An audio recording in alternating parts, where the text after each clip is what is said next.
ಸ್ನೇಹಿತರೆ ನಮಸ್ಕಾರ.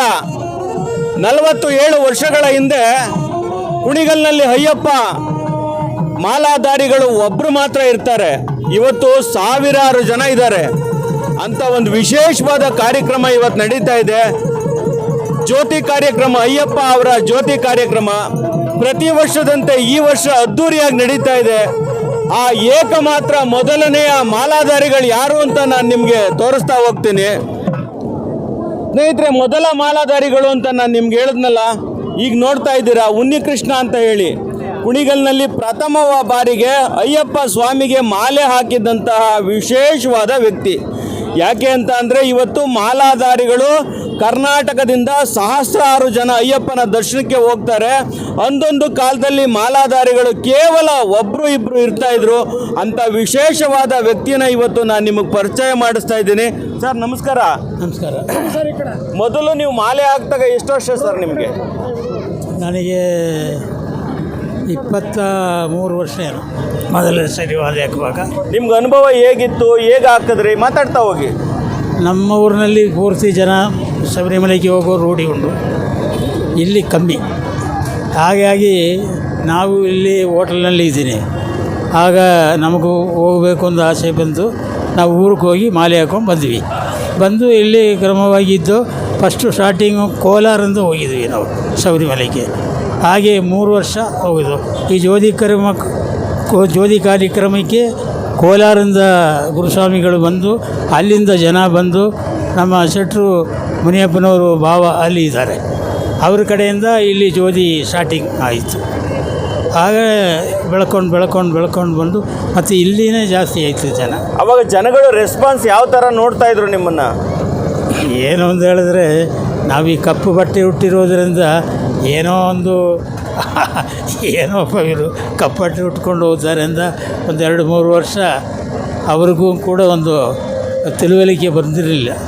ಆನಂತರ ಆ ಕಡೆ ಈ ಕಡೆ ಬೆಂಗಳೂರು ಆ ಕಡೆ ಎಲ್ಲ ನೋಡಿದ ಮೇಲೆ ಶಬರಿಮಲೆ ಒಂದು ದೇವಸ್ಥಾನ ಯಾತ್ರೆಗೆ ಹಾಕಿದ್ದಾರೆ ಅಂತ ಗೊತ್ತಾಯಿತು.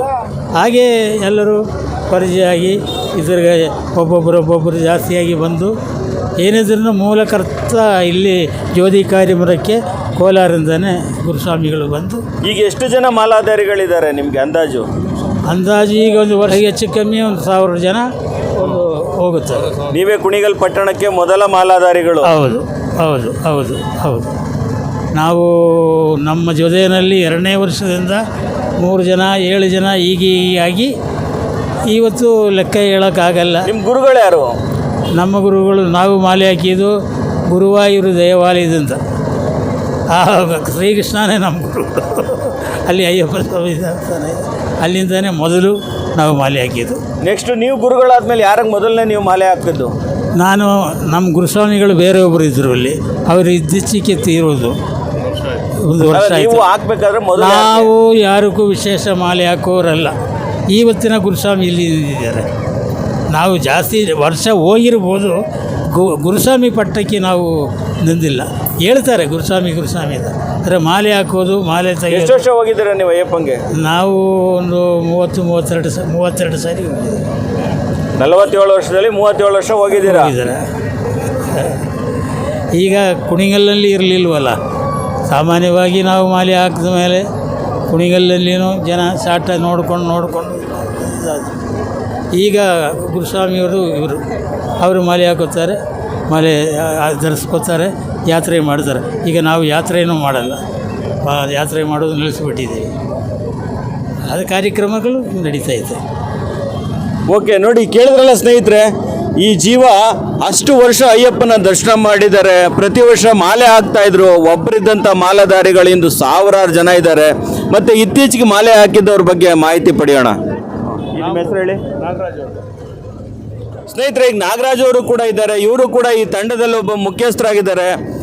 ಕಾರ್ಯಕ್ರಮದ ಬಗ್ಗೆ ಏನು ಹೇಳ್ತಾರೆ ಕೇಳೋಣ. ನಾವು 92ನೇ ಇಸ್ವಿಯಿಂದ ಮಾಲೆ ಹಾಕ್ಕೊಂಡು ಬಂದು, ಮತ್ತು ಅಂದಿನ ಹಿಂದೂ ಮುಸ್ಲಿಂ ಗಲಾಟೆ ಆಗಿದ್ದು ನಾವು ಹಾಕಿದಾಗ ಕೆಲವರು ಮಾಲೆ ತೆಗೆಸ್ಬಿಟ್ರು. ಇಲ್ಲಿ ನಾವು ಏನು ಮಾಡೋದು ಅಂದರೆ, ನಾವು ಮಾಲೆ ಹಾಕ್ಕೊಂಡ್ಮೇಲೆ ಹೋದರೆ ನಾವು ಸನ್ನಿಧಾನದಲ್ಲೇ ನೋಡಬೇಕು ಅಂದ್ಬಿಟ್ಟೆ ನಾವು ಹಠ ಕಟ್ಟಿಕೊಂಡು ಅವತ್ತಿನ ದಿವಸದಲ್ಲಿ 12 ಜನ ಒಂದು ಟೆಂಪೋ ಮಾಡ್ಕೊಂಡು ಹೋಗಿದ್ದು. ಅಲ್ಲಿ ತುಂಬ ನಮಗೆ ದರ್ಶನ ಆಯಿತು. ಜ್ಯೋತಿಗೆ ಹೋಗಿ ನೋಡ್ಕೊಂಡು ಬಂದು ಅದು ತದನಂತರ ನಾವು ಒಂದು 22 ಸರಿ ಸತತವಾಗಿ ಒಂದು 15 ಸರಿ ಜ್ಯೋತಿಗೆ ಮಾಲೆ ಹಾಕ್ಕೊಂಡೋದು. ಅಯ್ಯಪ್ಪ ಸ್ವಾಮಿಯವರ ದೇವಸ್ಥಾನ 47 ವರ್ಷಗಳಿಂದ ಇಲ್ಲಿ ನಡೆಸ್ಕೊಂಬರ್ತಾ ಇದ್ದಾರೆ. ಅಯ್ಯಪ್ಪ ಸ್ವಾಮಿಯವರ ಪ್ರತಿಷ್ಠಾಪನೆಯನ್ನು 10 ವರ್ಷಗಳ ಹಿಂದೆ ದೇವಾಲಯವನ್ನು ಕಟ್ಟಿ ಪ್ರತಿಷ್ಠಾಪನೆ ಮಾಡಿ ವರ್ಷ ಬೆಳಗ್ಗೆ ಸ್ವಾಮಿಯವರಿಗೆ ಪಂಚಾಮೃತಾಭಿಷೇಕ ಮತ್ತು ಗ್ರಾಮದೇವತೆ ದೇವಸ್ಥಾನದಲ್ಲಿ ಪಟಗಳನ್ನು ಇಟ್ಟು ಸ್ವಾಮಿಯವರ ಆರಾಧನೆ ಮಾಡ್ತಾರೆ. ಮಾಲಾಧಾರಿಗಳು ಕೂಡ ಇರ್ತಾರೆ. ಅನ್ನ ಸಂತರ್ಪಣಾ ಕಾರ್ಯಕ್ರಮವನ್ನು ಕೂಡ ಮಧ್ಯಾಹ್ನದ ಹೊತ್ತು ಮಾಡ್ತಾಯಿದೆ.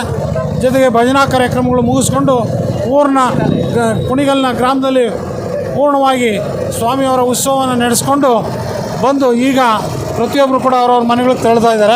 ಓಕೆ, ಇದು ಹಿರಿಯರ ಮಾತಾಗಿದೆ. ಯಾಕೆ ಅಂತಂದರೆ ವಿಶೇಷವಾದ ಅಲಂಕಾರ, ಬಾಳೆ ದಿಂಡಿನಲ್ಲಿ ಒಂದು ಅಲಂಕಾರ ಮಾಡಿದ್ದಾರೆ. ದೇವರ ವಿಗ್ರಹವನ್ನು ಕೂಡ ಅದರಲ್ಲಿ ಪ್ರತಿಷ್ಠಾಪನೆ ಮಾಡಿದ್ದಾರೆ. ಈ ಕಾರ್ಯಕ್ರಮ ಪ್ರತಿ ವರ್ಷದಂತೆ ಈ ವರ್ಷವೂ ಕೂಡ ಯಶಸ್ವಿಯಾಗಿದೆ. ಬಂಧುಗಳೇ, ಈ ವಿಚಾರವನ್ನು ಇನ್ನಷ್ಟು ಜನತೆಗೆ ತಿಳಿಸೋದಕ್ಕೆ ನೀವು ದಯವಿಟ್ಟು ಈ ವಿಡಿಯೋನ ಶೇರ್ ಮಾಡಿ. ಅಯ್ಯಪ್ಪನ ಬಗ್ಗೆ ಸಂಬಂಧಿಸಿದಂಥ ಮಾಹಿತಿಗಳು ನಿಮ್ಮಲ್ಲಿದ್ದರೆ ನಿಮ್ಮ ಅನಿಸಿಕೆ ಅಭಿಪ್ರಾಯಗಳನ್ನ ವ್ಯಕ್ತಪಡಿಸಿ. ಇದುವರೆಗೂ ನೋಡಿದ್ದಕ್ಕೆ ಧನ್ಯವಾದಗಳು.